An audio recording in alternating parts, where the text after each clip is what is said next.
This is the BiggerPockets podcast, show 764.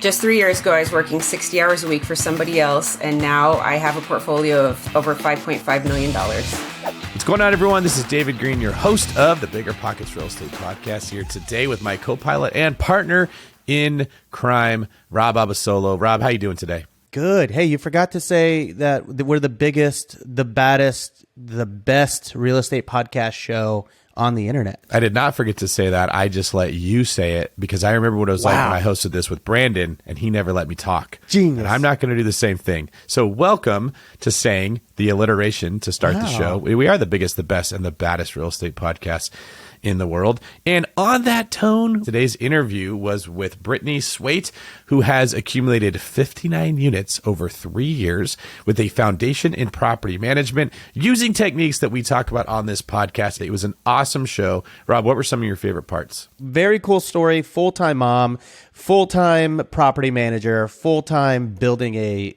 real estate empire. And I think for a lot of the newbies out there, they're going to love today's episode because personally, I think she totally demystifies rehab costs. I think when you're getting into rehabs in the BRRRR world, you're like, man, I don't know how much things are going to cost. It's scary. How should I do this? And she kind of just has a way of dispelling that. And I think making it feel feasible to the everyday person. What about you? Yeah, she did a wonderful job of giving very practical information mixed with the goal setting element. So this is one you're going to want to listen to twice. It's an amazing story. Please share it with anyone you know. And before I throw to Rob in the quick tip, I just want to say, listen closely for the word schmedium. And when you hear it, I want you to go to the comments and tell us what you think about our business idea. It's a good one. I've already put a deposit on a Lamborghini because I know how big of a business this is going to be. Yeah, so let's bring us in today's quick tip. What do you got for us, Rob? Buy nice, not thrice. Thrice comes after twice. And if you want to know what this means, you're going to have to listen to the episode because we get into the philosophy of buying quality things. Absolutely. And that's all we're going to say. Listen more to understand why that can be beneficial in your business. Very powerful stuff, though. All right, let's bring in Brittany. Today's guest is Brittany Swait. Brittany has been investing for only 3 years. She currently owns 59 units as of this week. She added a few more since the time we first met her. She's investing in Omaha and Miramar Beach, Florida. She loves watching basketball, much like me, especially when it gives her an excuse to travel to a game and get short-term rental ideas from wherever she stays. Brittany, welcome to the BiggerPockets podcast. Thank you guys for having me. Yes, it is our pleasure. So before we dig into how you've accumulated such a impressive portfolio in a short period of time, was there a specific moment when your why got crystal clear for you? Can we start with that? Yeah, for sure. So 2019, I was having some health issues, went into the hospital, had a surgery, came home. I was diagnosed with cancer. So came home, my son was about 5 at the time, and he wanted to learn to ride his bike. And so, I was really in an emotional state of, I didn't know what my future held, if I had a future. And I just felt really sad. So I said, I'm going to give you 100% of my attention. So I shut off my computer and my phone. Nothing at that time mattered, except for watching my son ride his bike. So we did that. We sat out in the front yard for about 6 hours. And I realized that was the first time that I had ever in my adult life disconnected from work. Really, I had my first daughter at 19. And so since then, I'd really been in survival mode instead of really living a life and thriving. So that was my, I guess, light bulb moment, really. Well, that's pretty powerful. If you had to say what was stopping you from disconnecting, was it just everyday life stuff? Was it work? What was keeping that moment from happening before it did? I always wanted to be the best, and I was really good at work. So, I think we as mothers have this mom guilt. No matter how good or bad of a mother we are, we never feel like we do enough. But with work, I always felt like I'm successful. I can see it. I can see the numbers. I can see, the promotions. I could see all that and I could feel it. And so to me, it was just easiest to give my energy and attention to work because that's what made me feel good and feel successful. Yeah, I can relate to that quite a bit. What was work, by the way, just so we understand what your career was at that time? Yeah, so property management, at that time I had been in it for about 3 years. And there's always something to do in property management. There's never a time where you're like, I just don't know what I could be doing right now. Right. So I can see that would easily become addicted. Then you measure in the dopamine of checking boxes and knowing you're being productive, which all of us have. It's like, it's very hard for those of us in this industry to have a day go by where we're like, what did I produce? What did I get done? And if there's nothing there, then you just get this like withdrawal feeling of you didn't get any dopamine. There's always something to do within the property management system. I can see that. Did you have a childhood or early years where you felt like you weren't good enough for certain things? And then when you got a taste of being good at something, you're like, oh, I love this and I just want to keep pursuing it? I think just as, like an awkward teenager, I don't know if everybody feels that, but I did. I did also take like the test that tells you about your personality. And my number one characteristic is competition. So after I found that out, it all made sense. You like to do what you're good at and you don't do what you're not good at. So it really, at that time, I said, well, that makes sense. I know that I'm good at this. So that's why I enjoy doing so much. Okay. So you're a mom and you're kind of sitting on the step there, watching your kid ride his bike, learn how to do all that, and you're a property manager. I'm sure there's a lot going on, but were you really loving being a property manager? Was that something that you always knew that you wanted to do? Or is that something that you just found yourself in organically? Was it an opportunity that just popped up randomly? Yeah, it was a really random opportunity. So before that, I was a stay-at-home mom for a couple of years, but I was in management prior to that. And so I had just filled in. My cousin worked at this property management company and he was going to be out of town. And so he said, can you sit in on this meeting for me? And I did. And long story short, the owner ended up bringing me on in the leasing department. And then I, in probably 6 months, ended up taking over the entire company. So overseeing all of operations for leasing, leasing, bookkeeping, and maintenance, and our construction crews. Wow. Okay. So yeah, going back to when David was joking and saying, yeah, you're never really bored in this. Right. It sounds like you probably weren't. So were you loving this? Like now you obviously have a portfolio that we'll get into in a second, but is it the same grind property managing for someone else as yourself? I always had a weird pride of like ownership, even though it wasn't mine. I felt like I treated the company as it was. And so I loved it. I probably worked 60 to 80 hours a week for the first 3 years. And it wasn't until that moment when everything happened with my health that I said, if something were to happen to me, if I weren't to make it past this point, all I could say is that I spent the last 3 years of my life contributing to a company that is not even mine, number one. And number two, I have nothing after this. Yeah. Yeah. Did you feel like during that time, was it hard to stay positive? Are you a naturally positive person? I mean, you said you're competitive and you always want to be the best. So was that behind any of this? Tell us a little bit about the mindset as you started to kind of think about some of these changes in your life. Yeah. So initially, I think anybody that's diagnosed really at the beginning, there's so many unknowns. So you lean on your doctors and you say, can I make it through this? And they tell you the data. The data doesn't make sense to me. And so I said, well, I'm not dying. Like, I'm going to make it through this. And so I would go to treatment, and the whole time in my head, I would be saying, like, you're fighting this, you're fighting this, you're going to make it through. And ironically, I went through treatment. They expected me to have another surgery to remove the tumor, and the tumor was gone when they went in there. That's amazing. And so I said, I won. So my competition really came out at that point. I said, well, I won beating cancer. Yeah, that's amazing. Well, first of all, congratulations. I mean, thank you. We can say you're competitive. It sounds to me like really you're just a fighter, right? Yeah. You take on things head on. And obviously that comes into play as you started to get into the real estate world. You're like, all right, I'm managing for someone else. It's time for me to do my own thing and build my own legacy. So how did you and your husband evaluate the decision to leap into real estate and to actually drop the stability of your property management gig? I was overseeing the actual portfolio, so I would see all the numbers, and I would always say, like, this seems really inaccessible. Like, it seems so far out. You have to have a lot of money to get into this, and we just didn't. And so we said, how can we? So we didn't know. We ended up reading Rich Dad, Poor Dad, and that lit the fire under both of us. So we looked at where we did have money. We had bought our house a few years before this. So we went and saw how much equity we had in it. We looked at my husband's 401k and said, do we have options that we can just drain this? And then my husband started a second job. He started a company so that we just had all this extra income that we could just throw towards investing. Really cool. Really cool. So what was the first property that you got into from this? Like, obviously, I'm sure you're evaluating a lot. You're researching a lot of options in front of you. Tell us about the first deal. Yeah. So my closing agent that my boss had worked with for a long time had closed a deal, and she had contacted me and said, hey, I have this landlord. He's a doctor.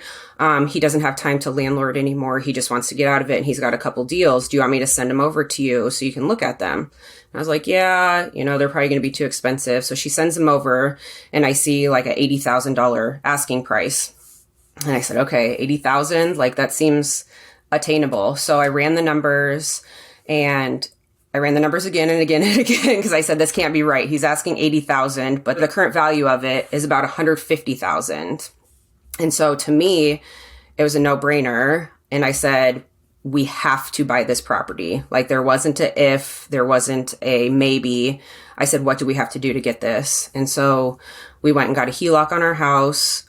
We drained my husband's 401k, and then we took all of our savings that we had and scrapped it together and had I don't know how we came up with it all, honestly. Pretty low stakes all around. Yeah. Sounds like. Yeah. We just threw it all in. You're jumping into the real estate pool at this point. Did you have a goal? Like, did you set a goal initially, or were you just like, I'm just going to buy a house and see where it goes? Did you know that you wanted to build an empire? So I just found our goals from 2019, and our goal was that we wanted to buy 3 rental properties in a year, and we wanted to own $5 million we wanted to own $1 million in 5 years and $5 million in real estate in 15 years. Okay. So that was our goal at the time. Did that seem impossible at that moment where you're like, ooh, I don't know if we can hit it? Or were you like, I mean, obviously we know you're a fighter here. So was that like no problem? Yeah. It seemed attainable. So I didn't want to create a goal that we wouldn't be able to achieve and then feel discouraged. So I felt like it was safe to set that 3 property goal. David is the master goal setter. We did a podcast not too long ago where we had to list out our goals. He's like, what are your goals? And I was like, I don't know. I think I want this. And then I was like, what are your goals? And he had 15 written out. A scroll. Yeah. I was just like, what? He's like, I've got nothing prepared. And then the scroll just goes out infinitely.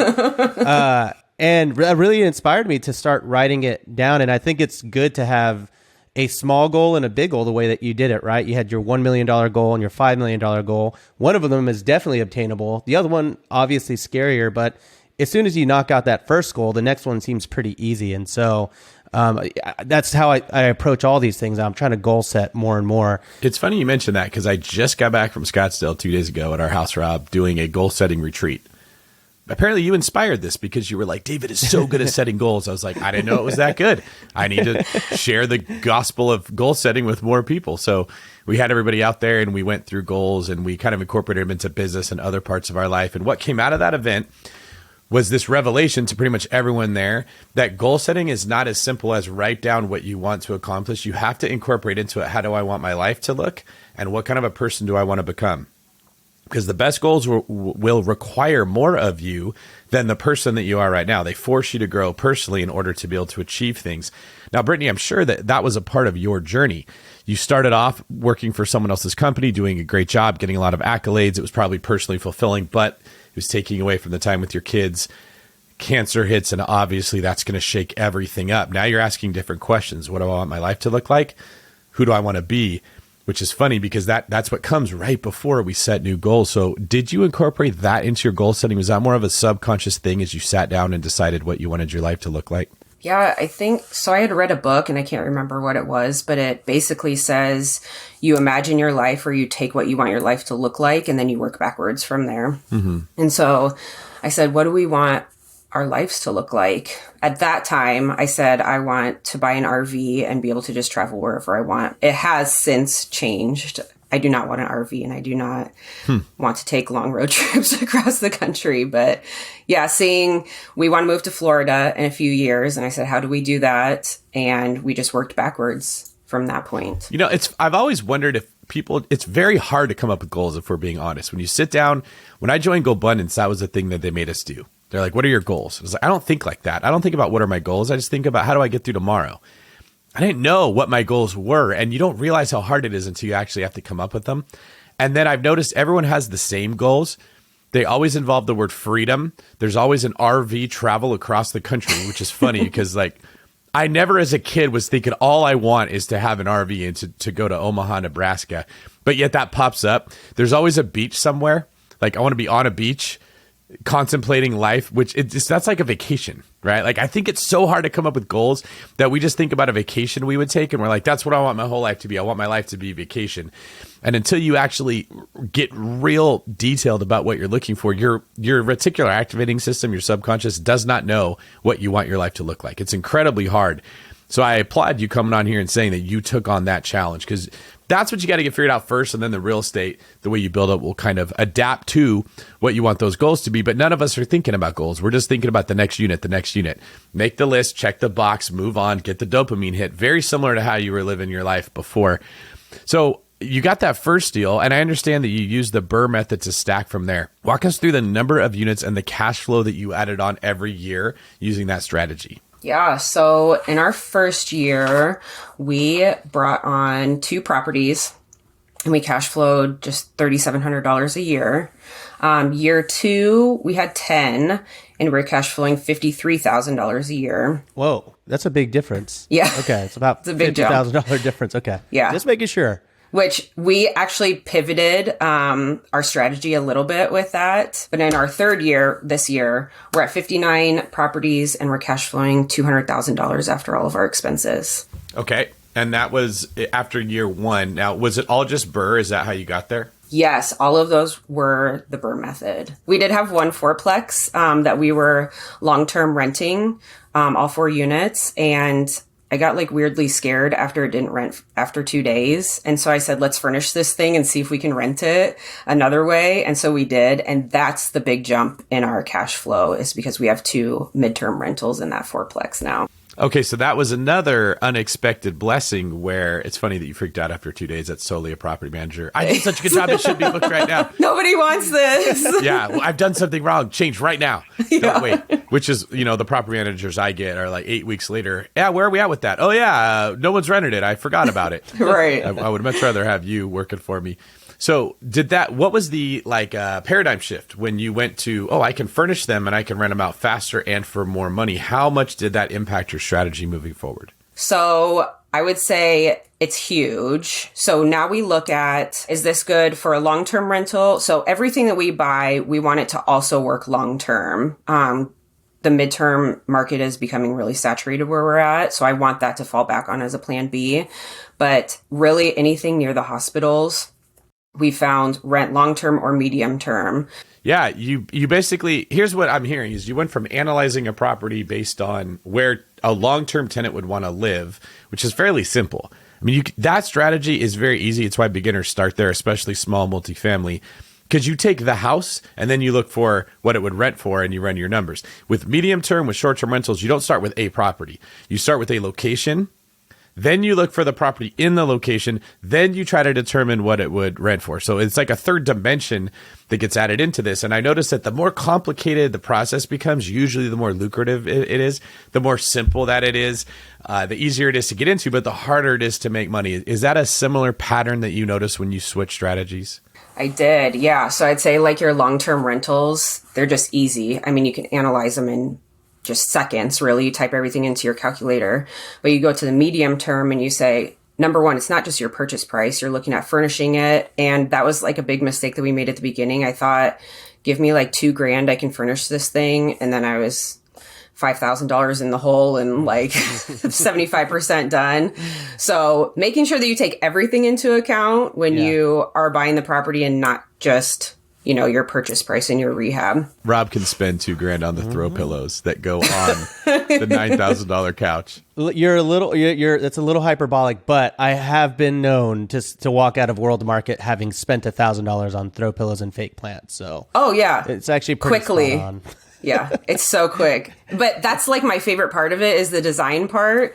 And so, we can go in and we rehab our long-term rentals. So it's like all the same finishes, paint, color, light fixtures, tile. And then we go into these, and that's when I really get to like have some fun.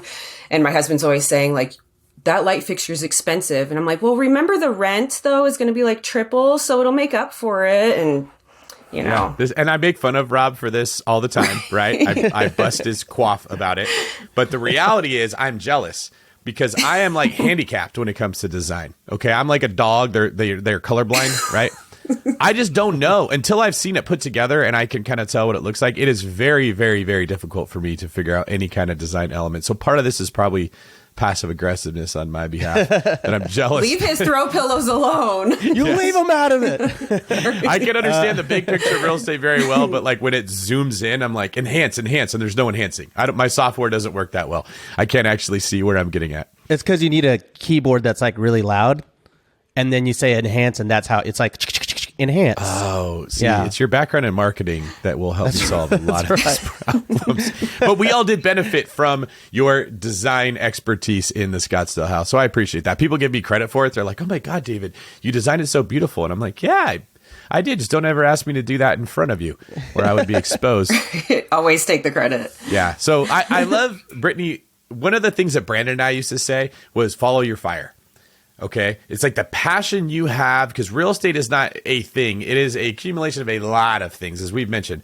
Real estate is an entire economic driver. There's so many jobs within real estate. There's so many strategies to put into it. You got to find the part of it that you enjoy doing. And it sounds like for you, the design element combined with the bargain hunting, combined with your property management, understanding of where to look and what to do, really, you went from just working in property management, knowing the fundamentals, to scaling incredibly fast. Do you attribute some of that to the fire that you found in that space? Oh, for sure. That's probably the number one motivator. So a lot of times I'll say, hey, let's just stop buying and let's just live off our cash flow and see what that looks like. And then we'll finish one rehab and I'll say, oh, I found another deal because now I want to design another one. So I feel like it does have like that addictive kind of, no And it needs to, because we spend so much time and energy doing it, right? If Rob did not have that idea for design and flair, and he could kind of see things from the perspective of the person looking at Airbnb or VRBO, he's like, ooh, that would stand out. He wouldn't be able to do it well. If you didn't have your background in it, Brittany, you wouldn't be able to pick the right houses, which is setting me up to my next question here now that we've gotten into why the fire is important. How are you finding these deals? I think the people who don't understand the fundamentals of the asset class you're trying to get into, they just grab random houses off of Zillow and they run it and they say, oh, it didn't work. Let me just keep trying, right? It's like the throw spaghetti at the wall method, hoping that one of them sticks. Versus when you really understand what you're trying to accomplish, you have a specific place you're going to find deals, a specific location, a specific type of asset. You don't waste all that energy and time. So what is your system like for identifying a potential problem and then how it's analyzed? Yeah, so my two best deals have actually been found on Facebook. No, it's unconventional. Yeah, we saw one of them posted and I saw the address. I did a quick Google search and I said, oh, this is like 3 minutes from the hospital. Ran my numbers. We ended up getting that one. And then our second one, my realtor had posted basically, hey, I'm looking for a small multifamily. Does anybody have anything? And this owner reached out and said, I don't have it on the market, but I'd be open to looking at selling it. And so we worked out our deal that way. So Facebook has been my best friend for deals. So when it comes to Facebook Marketplace, are you starting with the location? What are you doing how are you using Facebook? How do you know which properties you want to be targeting there? So I don't necessarily go to Facebook and look for properties, but a lot of times people will post them in, like the Facebook real estate groups. They'll throw their deal out there and you'll have 100 people say, send me more information. If I see the address and I know that it's in an area that I'm interested in, then I'll run it. But that's really how things are coming up for me. I'm not looking for them. So you are starting with location. Yeah, always location. Yep. So for someone who wants to use your Facebook Marketplace marketing strategy, how do they determine what a good location would be for a medium-term rental or a short-term rental? So I love anything within 10 minutes from the hospital. We used to do short-term rentals, but then I said, I'm sick of having to have my phone on in the middle of the night just in case. So that's why we moved to the medium-term rentals.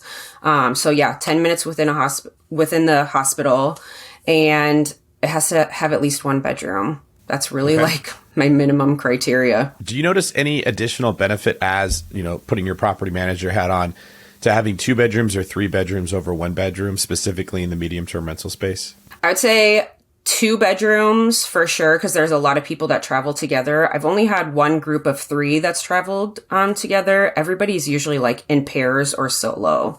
So I do like those 2 bedrooms especially. But if you look at the price that you get for rents for a medium term 1 bedroom versus like long term, it's triple of what you get. So I love the 1 bedrooms also. Yeah. Well, for reference, this is usually it's a spectrum, obviously, but just like David said, the amount of work that you put into something is going to be correlated to the return. So if we're using long-term rentals as the baseline, that will be the smallest return. Then it's medium-term rentals, and then it's short-term rentals. And the way I like to analyze it is medium-term rentals typically are going to bring 2 to 3 times what you would make on a long-term rental. And then short-term rentals are 3 to 4 times what you're going to make on a long-term rental in terms of gross revenue. So when you can find a medium-term rental that is like 3 times what you're going to bring on a long-term rental, you kind of hit the jackpot, because you're actually not making that much less than if you were doing it as a short-term rental, and you end up working a lot less too. And I've noticed that there's way less wear and tear.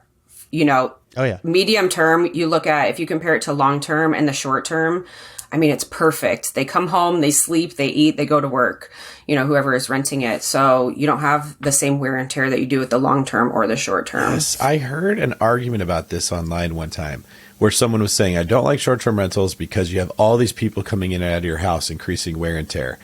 And I thought, no, I bet you it's the opposite, because when it's your house, you just beat the crap out of it. But when you're staying in it for like a couple days, you don't really have time to get comfortable enough to destroy it like you do your own thing, right? So I would bet you that there's less wear and tear, and you catch the deferred maintenance much quicker before it becomes deferred. Oh, yeah. Because as Rob knows, you get that complaint every time there's a tiny little problem, whereas your tenant will let their shower slowly flood the entire bathroom for 3 years, and you won't hear about it until your subfloor is completely rotted out. Yeah, so right. Although that is a pain in the butt that you're getting all this correspondence, it will lead. It's kind of like you go to the doctor every 4 days. That's true. Your health's not going to get that far out of hand if you're constantly getting those checkups, even though it's a pain in the butt to go. Yeah, I'm thinking through it. I mean, medium-term rentals have actually been harsher on my properties than short-term rentals, but it's because I didn't have a good system in place. So whenever someone would book for like 3, 4, 5, 6 months, I'd be like, all right, great, set it and forget it, right? Like they're going to be in,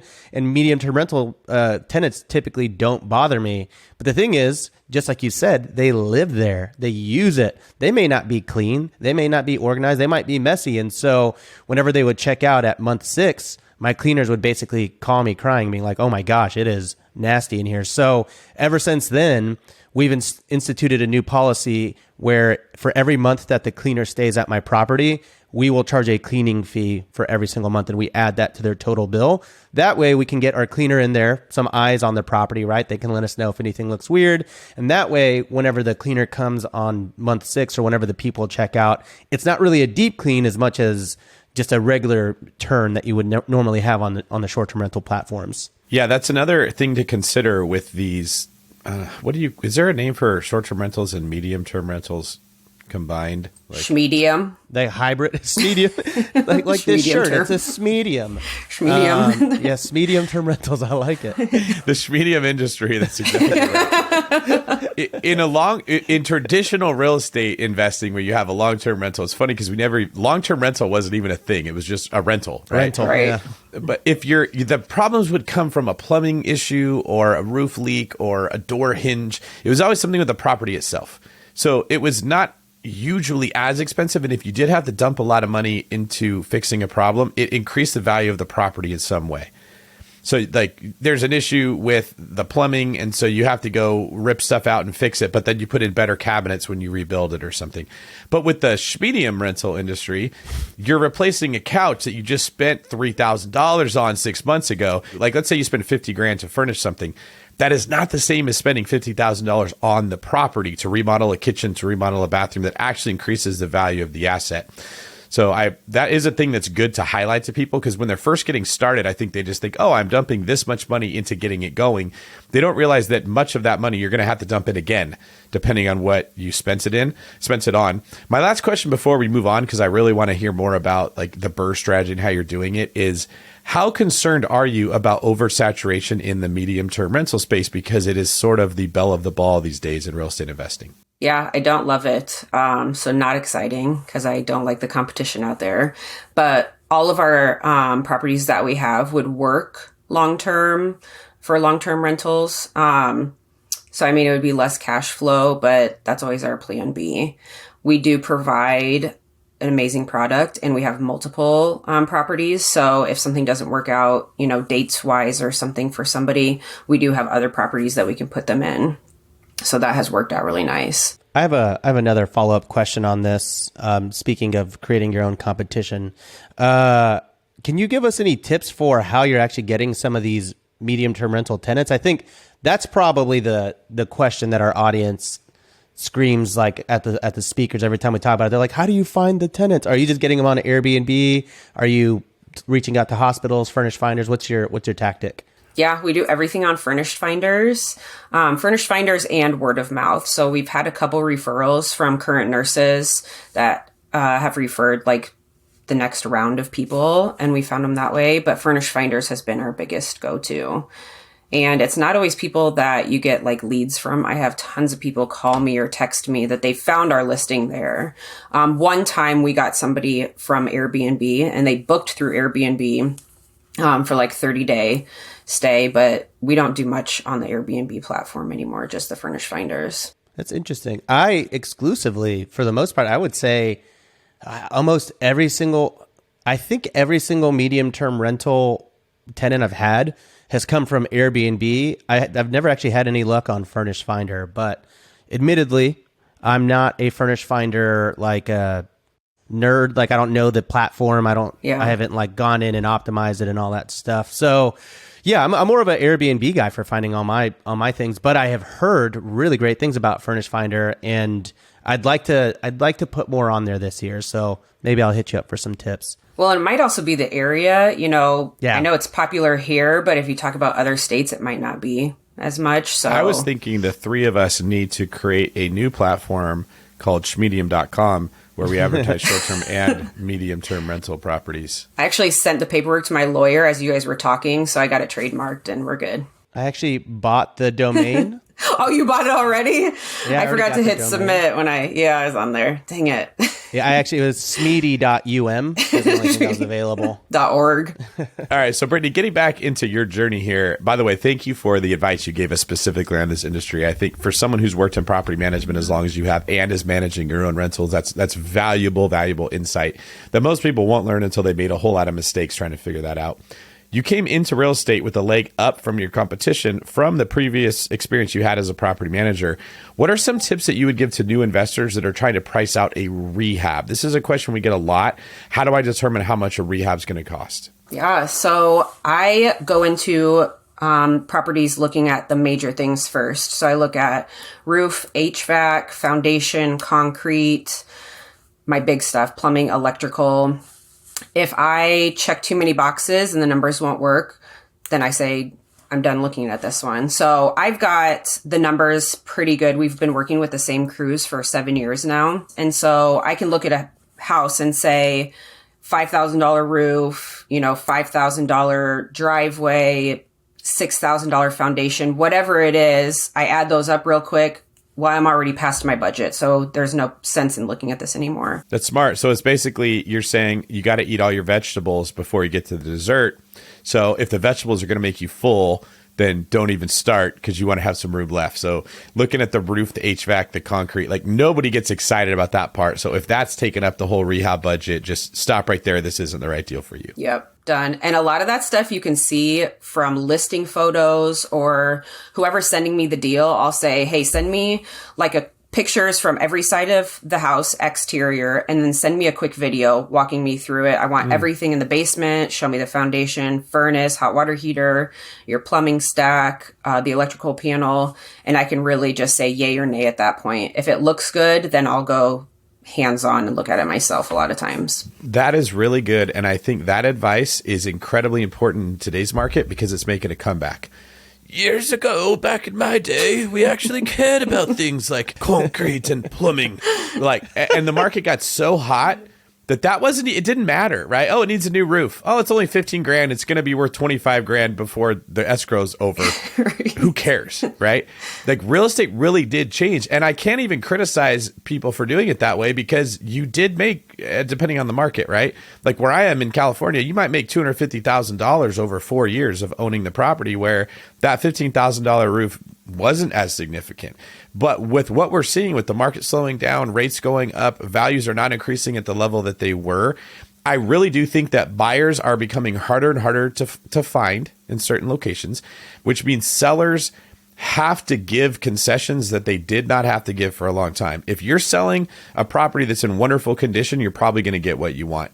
But if you got some warts in there, if you got some stuff that the makeup's been covering and the buyer, goes swimming with you and the makeup comes off and they see what they're really working with, you can't sell a house that's got foundation issues anymore. If you've got plumbing leaks, it is expensive. There is a lot more room to negotiate. So are you seeing the same thing as you're scaling to 59 units in 3 years that you have more negotiating power over these issues than you did before? Yeah, definitely. We, even like when the market was really hot, a lot of our stuff was off market. So we would be aggressive with our offers, but we always buy everything with no repairs, no inspection. My biggest thing is I just want somebody to walk it. So if it's an agent or my husband or whoever it is, I want somebody to have eyes on it that I trust that can say, this is what I saw. They didn't skip over this corner when they were sending me a video for it and we missed out on something. But we were doing flips a couple of years ago.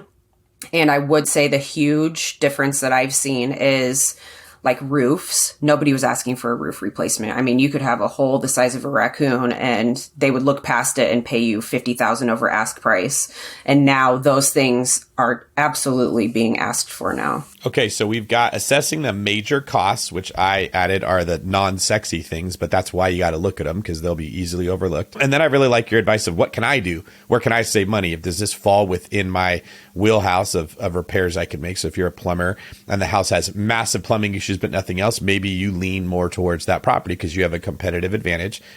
And then what do you have next? So when I look at the major stuff, I say, is this going to last me at least 3 years? If not, then I'm replacing it with my rehab. So all of our properties we rehab at the beginning before we rent them out. So we've looked at what are our major things that give us problems, right? So galvanized plumbing is always clogging our drains, clogging, the little screens in your faucet, and they break when you try to, make repairs.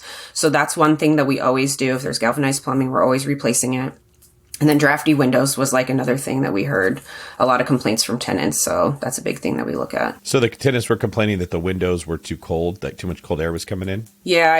When you have a lot of our houses are like over 100 years old. So you'll have those old single pane windows that go up and down and they're held with like weights on the side and people hate them. They don't stay up. You got to put your remote there to hold it up. And so we just replace them. It's not as expensive as most people think when you've got your crew doing everything else while they're in there. So it's kind of a no-brainer at this point. That is another thing. As a real estate broker selling houses for a long time, windows being a problem was not even something that would be considered. Like sellers just were not going to give you anything for that.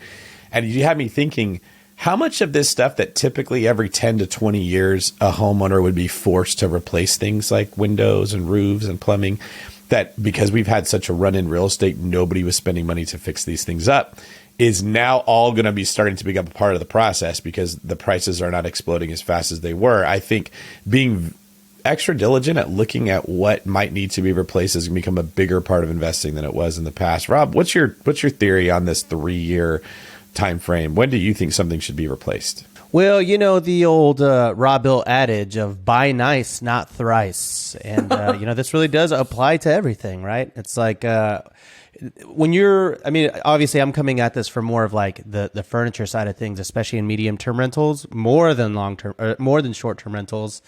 You know, when you buy something that's not going to last you, let's say even the 3 years that you're talking about, it's a really big inconvenience, because a lot of times what people do is they'll buy the cheap thing will break, and now they have to hire somebody to come and get rid of the thing that broke and replace it and assemble it.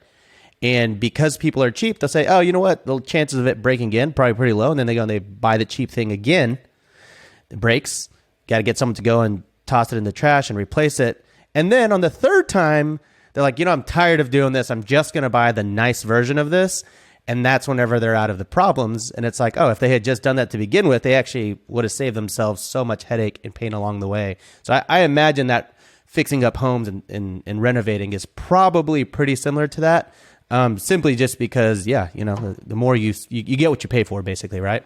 Absolutely. And that's something that that's our guideline for all of our rehabs. It doesn't matter what area of town, how much we paid. Everything's getting rehabbed to a high quality. So you've got granite, and people say like, well, you don't need to put granite in every house. Well, granite actually saves me money, because I'm not putting a countertop that somebody puts a hot pot and burns it. I'm paying $200 like every time that I have to replace it. So spend a little bit more up front. Yeah. And you get higher rents and happier tenants. And you have a nice product, so your appraisal comes back high. Shows better in pictures. Yep. Yeah, so we touch every surface of every house that we are in. Yeah. We just had someone on the show, oh man, I probably in the last couple of weeks, that said that they renovate their houses to basically be good enough for them to live in case they ever lost everything and they needed to be able to live in there themselves. That was Rick. Oh, it was Rick, yeah. Rick Marin, yeah. That should be coming out pretty soon if it's not out yet. But I thought that was really nice, because when you think about it that way, you can spend a little bit more. And as notated in the BRRRR Bible written by David Green, the actual material isn't necessarily what costs most of the money. It's usually the labor. So you can spend a couple $100 to get something nicer, and it's not really going to cost you all that much more in the grand scheme of the budget. Yeah, especially when you're doing it all at once, you know, before a tenant's in there and they're doing everything. So yeah, I agree with that. The quick tip to take from this is when you're evaluating or analyzing what you're going to buy, am I going to buy the $200 one or the $500 one? It's not a $300 difference. It's $300 plus whatever money you're going to have to spend on labor to replace it, which is what we don't think about. If you're going to have to spend $150 to $200 every time you send someone out to go fix the thing that you bought that was cheap, that's what makes it more expensive. So you're not just analyzing the cost of the item, you're analyzing the cost plus the labor. And then I think granite in general is like one of the wonder materials of real estate investing. And like you mentioned, it works at every single area. When you know a person that can install it, granite can be incredibly cost efficient because the material itself is not that expensive, which leads us to your last point here. You mentioned knowing a person that can fix certain things. So what advice do you have about knowing that when you're buying distressed properties, fixer-uppers using the BRRRR method, knowing the right people that can do this work is incredibly valuable. What tips do you have for finding those people? Yeah, so I like finding people who can do more than one thing, because that's where we save the most money. So I am we have crews that can come in and paint, refinish hardwood floors, tile, install cabinets. They can do everything, as opposed to bringing in a drywaller, bringing in somebody to do the floors, bringing in somebody to do the windows. Just finding somebody who can do it all, that's where we save the most money and are able to meet our budgets. Does that come into play when you're working with a contractor? Do you prefer to work with a contractor that is also that has a particular trade? Like my contractor in Joshua Tree was also an electrician. So when it came time to building the house, he did all the electrical work, didn't sub it out, and that ended up usually being a cost savings to me in the grand scheme of things. Is it ever similar like that in your scope of work? Absolutely. Most of our guys are, well, not most of them, but a few of them are plumbers also. So we get the plumbing done with the rest of the rehab. So that's really nice. So our biggest like tradesmen that we're bringing in would be if we're replacing like an electrical panel or a roof, which our guys actually can do roofs too. So I would say our electrical is our most expensive like tradesman that we're bringing from the outside. Yeah, that makes sense. So just to recap here, because I think we went through 5. One was you assess major cost items first, right? Like your HVAC, concrete, roof, because basically if you're checking all those boxes off when you're doing a renovation, that means that you're not really going to have a ton of money for the design aspect and finish the last 10%, right? So you move on after that. It needs to last at least 3 years. So whatever you put into the property needs to be relatively like high quality. DIY when you can. So if you got to step in and paint the house, you're willing to do that. Always replace the windows and find a crew who can fix more than one thing. Did I miss anything there? No, I think you got it. And scene. Yeah. I did it. All right. So that all is information that will make you a BRRRR superstar, which is still a pretty, at least as far as I've seen, the most efficient way to scale a portfolio once you know what you're doing. Now, I will add the caveat. The things that make BRRRR successful for scaling quickly can also cause you to fail quickly.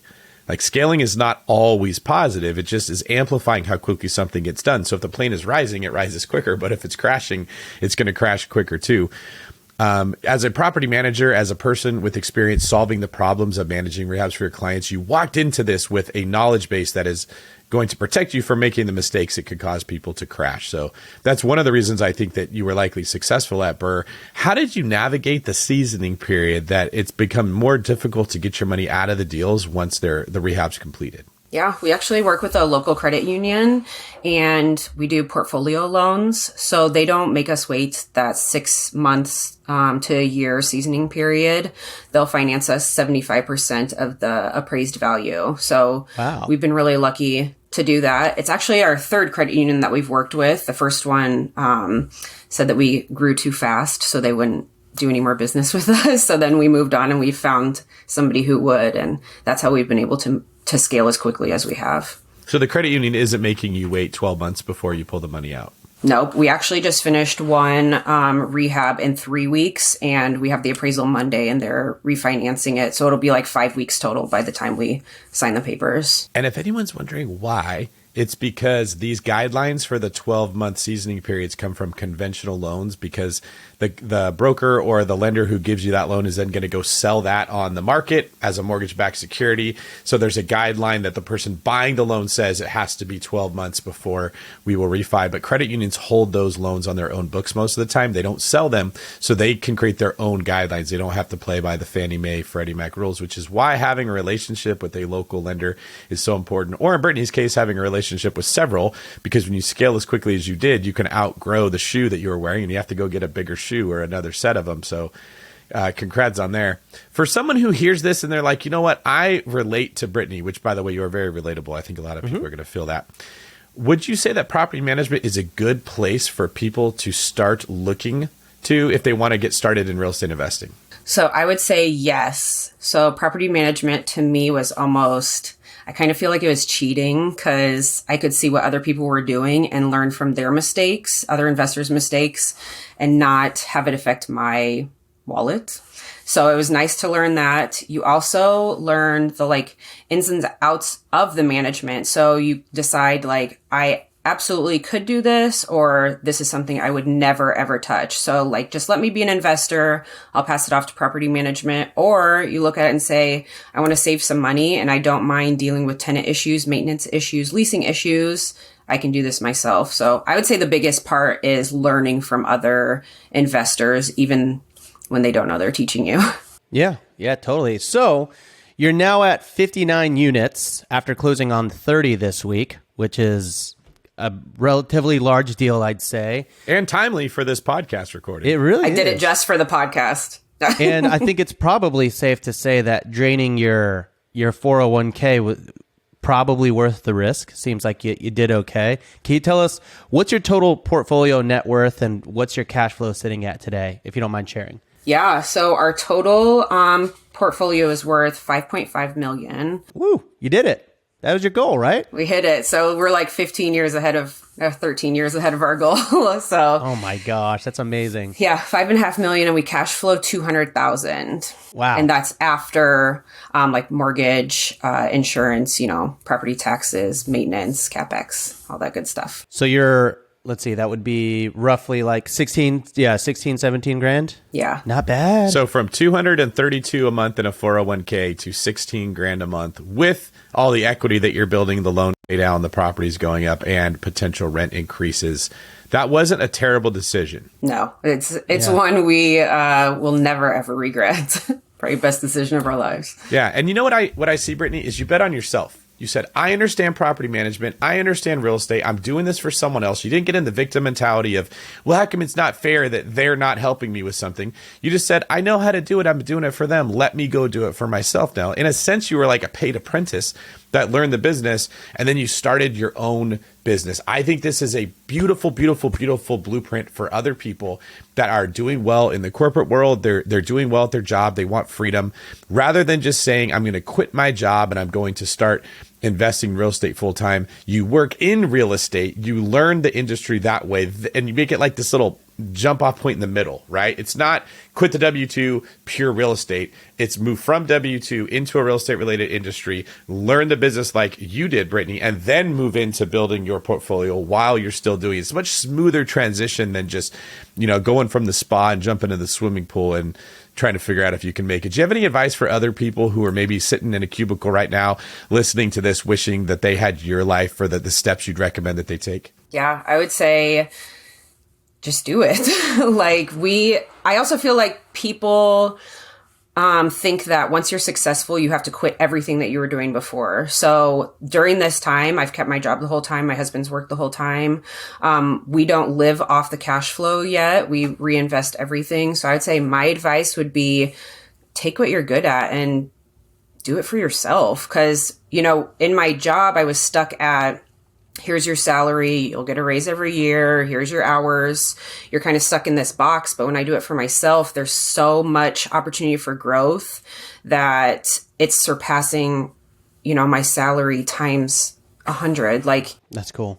Everything that I learned in property management, I would say is more than I ever learned in school. This is like my college degree. Yeah. I regret going and actually paying for college when I could have dived into this first. Sure, but it all led to this, right? Absolutely. To this moment and to these successes. So with that, I'm just curious, so much has happened and you've crushed every goal and you're 13 years ahead of schedule with your $5 million goal. You've actually surpassed it. What has real estate allowed you to do? Is there anything specifically that now where you're at, you're like, wow, I can do this thing now because I've built something? Yeah. Our favorite thing is to just take trips with our kids. We want to give them experiences instead of just stuff. So not having to ask for time off or, plotting your days off on your work calendar, just the freedom to get up and go. Last summer, we spent a month in Florida, and that was really our test of like, can our business run without us being there? So that was a test and we passed it. And so I would say just the freedom. So my biggest goal, but also the goal that I don't really talk about because it's not pretty, is my goal is I don't want to have to set my alarm in the morning. That's amazing. Are you kidding me? That's a beautiful goal. Dude, I'd say there's not much more that will increase the quality of your life than waking up when you want to wake up. When you want to. Yes. Yeah. When your body is ready to. Yeah. And I don't feel like people talk about it. I feel like when you talk about goals, you say, how much money do I want to make? Or, where do I want to go? Or what do I want to buy? But honestly, it's like, I just want to sleep, right? I want to wake up when the sun comes up. I don't want to hear my blaring alarm waking me up in the morning. It's just that freedom. I don't want to feel nauseous when I hear that sound. And I'm like, my life is, and the first thought is, when can I go back to sleep? Right. Counting down the hours, 15 more minutes. Give me That's some perhaps time. the most beautifully honest and perfect answer. But I honestly, I thank you, Brittany, because you came into this and it all started with you wanting to watch your kid learn how to ride his bike, right? And now you're spending vacations for a month while your business stays relatively passive. And now, you've got bigger goals. And I'm excited to see what your next goal is. I know it's the waking up thing, but whatever that goal in the portfolio is, because based on what we heard, you're going to do it. There's just no question about it. So I hope that everyone listening here today can listen to this again and say, all right, I can do it too. Yeah, and nice callback to when we talked about how goal setting is difficult to do, but it's so important, because that's a much better goal than I want to travel the world in an RV. Yeah. I want to wake up when I want to wake up, and you will design the life you want based on real estate to be able to accomplish that. And really, you deserve a lot of credit. I mean, you should be waking up every day feeling like success because you escaped the 6:30 alarm clock. Please, nobody tell Jocko Willink that we just described that as well. Yeah, I was going to say. He'll come after me, and I'm not ready for that level of smoke right now. But I do agree with you. I think that that's very healthy. This has been a fantastic interview, Brittany. I just want to congratulate you on the success you've had, as well as the way that you went about doing it. I hope that we stay in touch. For people that want to learn more about your fantastic life and strategy, where can they find out more about you? Yeah, I'm most active on Instagram. So it's destined_TO_wealth. Ooh, destined to wealth. That's wonderful. Rob, how about you? Where can people find out more about you? Well, if you want to search for me and see that little blue check next to my name, I'm just going to rub this in your face all day, David, because I know you want the blue check. But I'm now verified on Instagram, and now you will know that you're talking to the real Rob Ilt and not a robot, not robot Ilt. So Rob Ilt, ROBUILT. I'll never ask you for crypto or Forex, and I'll never message you first.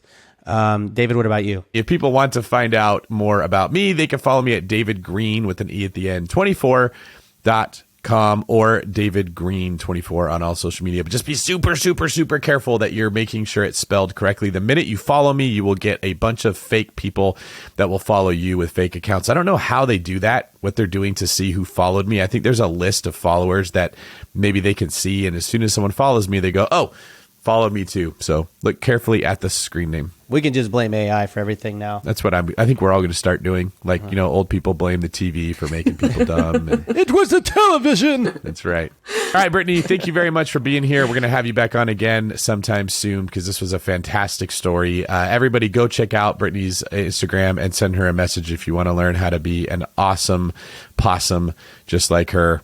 This is David Green for Rob. Tell me where you get them Hanes t-shirts, Abasolo, signing off.